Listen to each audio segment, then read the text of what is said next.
बेटा तुम ठीक तो हो ना? Is you feeling all right ना? मॉम लुक एट मी, आपके सामने हूँ, बिल्कुल ठीक हूँ मैं, आप परेशान नहीं हो। बहुत साल वरी, ये हुआ कैसे? मुझे तो समझ में नहीं आ रहा। तुम तो इतनी अच्छी ड्राइविंग करते हो, तुम्हारा ध्यान कहाँ था? अब रोड पे ही था और कहाँ होगा। शुक्र है अल्लाह का, इससे ज्यादा चोट नहीं आई तुम्हें। मैं क्या करती। नहीं आ सकती थी इससे ज्यादा चोट, आपकी दुआओं के हिसार में था मैं। तुम तो जानते हो कि मेरी जान है तुम तीनों बच्चों में।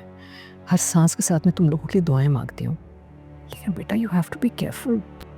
इसीलिए तो कह रहा हूँ कि जिस बेटे के पास माँ की दुआओं का साथ हो उसे कभी कुछ नहीं हो सकता। हाँ हाँ ठीक है, बस मक्खन लगाना छोड़ दो अब, ठीक है ना? Just be careful. I've never seen you in this हालत before. Okay. ध्यान I से। will be careful, I promise. अच्छा अगर ज्यादा दर्द हो रही है तो मैं कोई पेन किलर दूं तुम्हें? No, it's completely all right. I'm telling you, कोई ऐसा पेन नहीं है। इनफैक्ट मैं तो ये सोच रहा हूँ कि ऑफिस कैसे जाऊँ। पागल हो गए हो? इस हालत में दफ्तर जाओगे? Nothing doing. अभी हफ्ता 10 दिन आराम करोगे तुम। भाई एक्सीडेंट का एक ट्रॉमा होता है बेटा। मैं ये 1 महीने तक रहेगा ऐसे ही, घर पे तो नहीं बैठ सकता ना इतना टाइम। I don't care. तुम अपने ऑफिस वालों को फोन करो, कहो कि जो काम है ना घर पे भेज दो। वो समझ जाएंगे बेटा, they'll understand. Unusual situation है। अच्छा anyway, तुम आराम करो, मैं तुम्हारे लिए कुछ बनवाती हूँ। What would you like to eat? Anything you made for me, Okay. then it's pasta. Okay, you take it easy, मैं तुम्हारा पास्ता बनाती हूँ।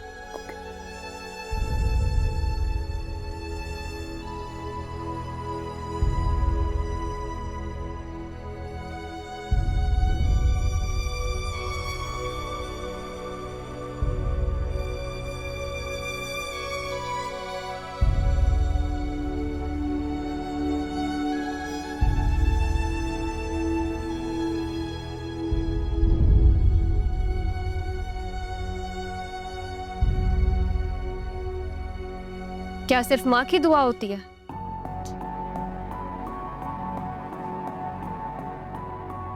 जो उसके बच्चों का हिसार करती है, मुश्किल वक्त से निकालती है, आफतों से बचाती है। और बीवी बीवी भी तो अपने शौहर की सलामती के लिए दिल से दुआ मांगती है ना। तुम मेरे साथ मुकाबला कर रही हो क्या? नहीं, मैं आपको ये रियलाइज करवा रही हूँ कि सिर्फ आप ही नहीं, मैं भी अपने शौहर की आफियत के लिए दुआ मांगती हूँ, लेकिन उन्हें लगता है कि सिर्फ आपको उनकी परवाह है। तुमसे खफा है वो, इसलिए कल तुम्हें इग्नोर कर रहा था। मैं उसे समझाऊंगी, वो समझ जाएगा। परेशान मत हो। आप ही की मेहरबानी है ये। आपकी वजह से असद मुझसे बदगुमान हो गया। मैंने तो आपका कुछ नहीं बिगाड़ा था, फिर आपने मेरे अपनों को मुझसे एक एक करके दूर क्यों कर दिया? मैंने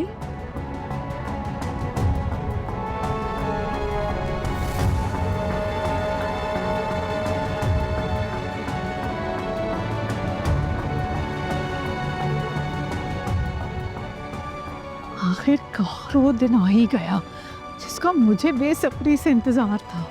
हाय, पहली बार उरूसा ने उस्मा के सामने जबान खोली है। इसका मतलब वो दिल ही दिल में भरी हुई थी। मजा आने वाला है बहुत।